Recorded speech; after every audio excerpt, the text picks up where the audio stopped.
So welcome to the third in a series of conversations around automation, the future of the contact center and customer experience. And I'm joined again today by Simon Short, someone I've known for many years.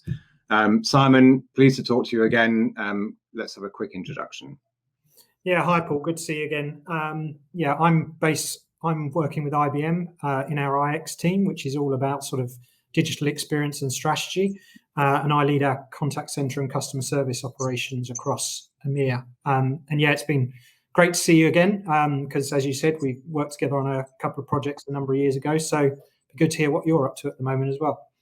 Yeah, thank you, Simon. So I've been with Vonage, and prior to that, it was New Voice Media for 12 years in a range of roles. But right now, I look after our enterprise sales and enterprise customers in continental Europe. And this is about contact centers. Vonage, in fact, also covers AI and messaging, unified communications. But talking contact centers, at the end of the last conversation we had, we moved into emotional analysis. And I think an element of that is possibly transcription. And it was a nice way to leave it. So let's just pick up there. So a conversation is going on. And I think it's transcription, I guess, is necessary as a precursor to carrying out some live analysis. And I think people talk about post-call analytics, whether it's speech analytics or some sentiment analysis. And now it's really, everyone's talking about during the call. So live speech analytics. And there are several reasons to do that, perhaps, and several purposes. So let's start there. Yeah, so I mean, with sort of IBM have spent a lot of time and have got sort of a lot of deep technology around this space and integrating it into the sort of core contact center platforms. I think it's an interesting space because I think all contact center leaders have struggled a bit with QA, or what's truly happening, or getting the tone of their customers, and as organizations, everyone is very much focused on NPS and customer experience and CSATs and stuff. And it's been I suppose historically been quite hard because it's usually a sort of an end of week report or what have you around certain scores, or it's a fairly targeted, let's send surveys out and such really and understand what our customers are experiencing rather than in the moment type of experiences. So there's certainly, we're seeing a big push towards spending sort of some of the dollars around contact center investment in this space. And you're quite right to say, it's around transcription because, it's about speech to text and things to enable that analysis to take place. And I think there is these two camps. There's the real-time environment and what value does that bring? But I think organizationally and contact center sort of organizationally, you need to think as a leader, and I'd love your thoughts on this, is, okay, if we have a lot of real-time data, how are we structured in the right way to use it? And there's obviously the more traditional post-call, post-QA analysis and what insight you gather from there. But on that real-time piece, what are your thoughts from a contact center perspective if suddenly contact centers get all of this rich data around real-time and capabilities, how best they could use it? Yeah, and I think certainly what we're seeing on the real-time part is assuming that the transcription occurs. And that, in fact, if we want to get technical, it's harder to do on a phone call. And it's to do with the bit rate of a standard telephone call at 9.6 kilobits per second. And the quality of transcription is never going to be 100%. In fact, there's an expectation from buyers. How perfect is that transcription? And it's never going to be perfect. It's a noisy environment compared with an app on your mobile phone where the sample rate is way higher than 9.6 kilobits a second. It can do a much better job of transcribing on the app on the phone and then sending the transcription results into the cloud for analysis. So it's never going to be perfect. But what we certainly see is the move towards something, some people call it next best action, article popping and providing guidance for human agents, or pre-filling screens with certain information. And I think that's one area that, of course, relies on something, Simon, organizationally, there needs to be a knowledge base. In terms of the organizations that you meet, how many of those businesses are ready for that? How many of them say, yeah, we've got, the customer facing knowledge base good to go? Yeah, I think it's surprising how few actually have a true knowledge base and are still reliant on paper or post-it notes around screens and things like that. So it's been interesting, and going back to our earlier series when we talked about virtual assistants and chatbots, how many people don't realize that you need knowledge to drive a chatbot. They have to find the answers from somewhere. So, it's really key, that whole knowledge article element as such, really. And, just touching on one of the pieces you said around that next best action, I think one of the things where we are seeing that sentiment and tone analysis is in the real-time space is driving some of that, is maybe potentially popping up offers or rescue moments as such, really, or providing sort of a guided thought to an agent to say, right, we're picking up some either, poor sentiment and such, really. So maybe push this voucher or something along those lines. So it's about using it in that space. But I think,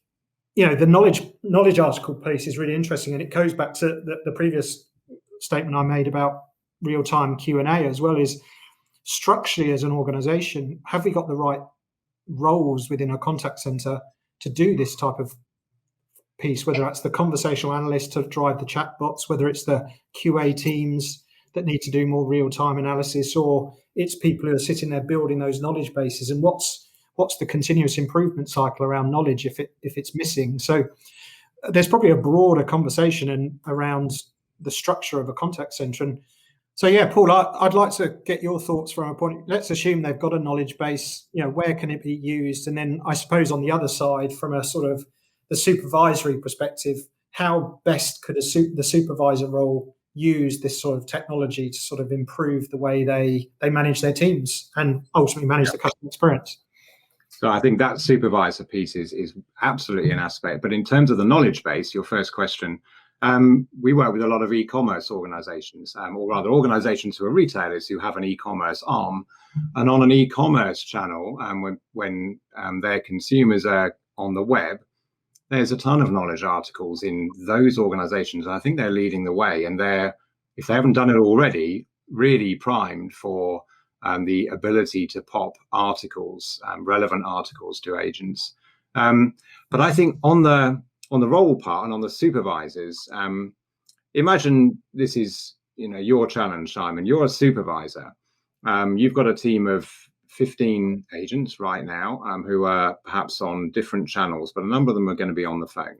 And worse, instead of them being in the room and you sitting at a desk looking at them all, and seeing, tears coming down one of them's faces, or they're waving at you or something, and it's like, help. They're all at home because, we're in a pandemic right now. But, that drive to allow you people to work more at home is certainly going to be there forever. So your staff, your team are all distributed. They're all somewhere else. How do you know who to help?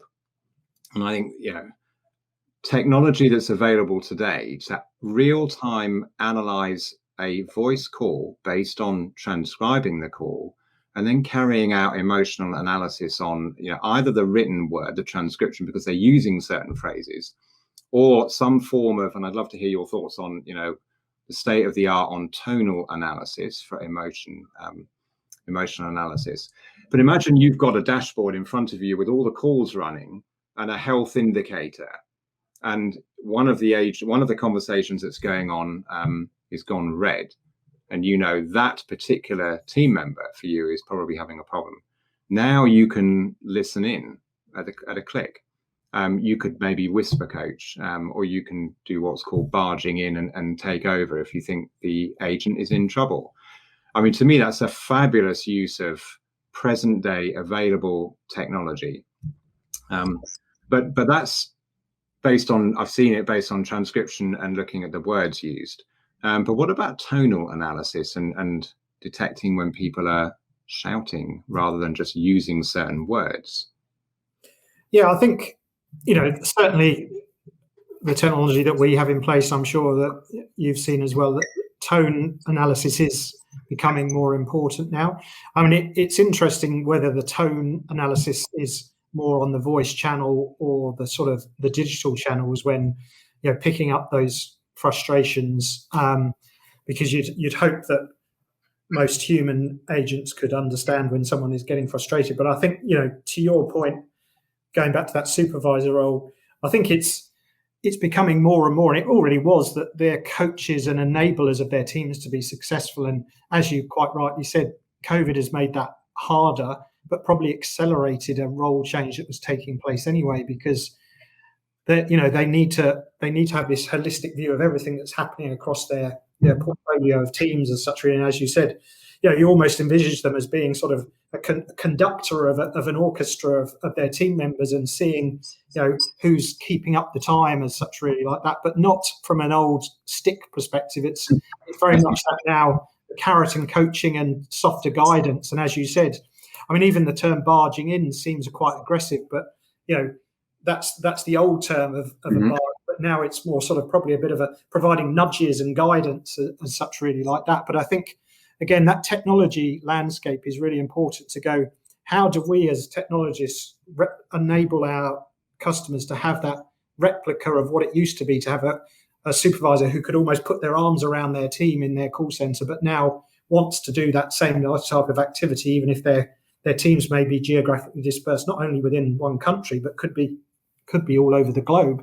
So it's an amazing piece of technology, and it has so many different use cases. And I don't think we've even touched on the sort of non-real-time capabilities around sort of tone and sentiment. Maybe it's a further discussion for another session. I think it's our next one, but I also want to pick up on the next call about roles, because the contact center of old was considered a low-grade occupation. And those low-grade employees promoted to supervisors whose main job was to ensure people worked 8 hours a day and didn't spend too long on their comfort or smoke break. That's totally changed now. And I think, are organizations keeping up? Because the agents, the supervisors now really should be called coaches, really have a much bigger opportunity and a lot more technology at their disposal. But let's pick it up on the next call. Simon, looking forward to meeting you again. You too. Looking forward to it. Thanks, Paul.